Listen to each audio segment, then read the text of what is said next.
ब्रह्ममुरारिसुरार्चितलिङ्गं निर्मलभाषितशोभितलिङ्गम्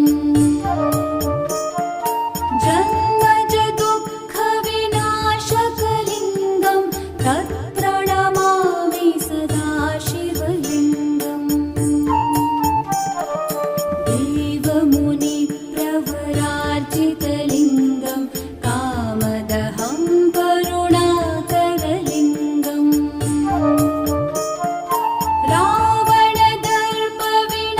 रावणदर्पविनाशनलिङ्गं तत्प्रणमामि सदा शिवलिङ्गम्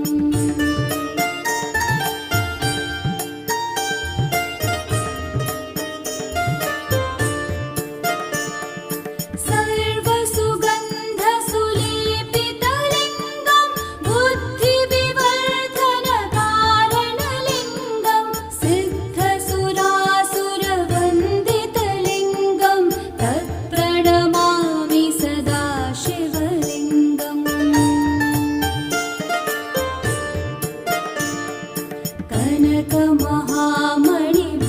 कनकमहामणिभूषितलिङ्गं फणिपतिवेष्टि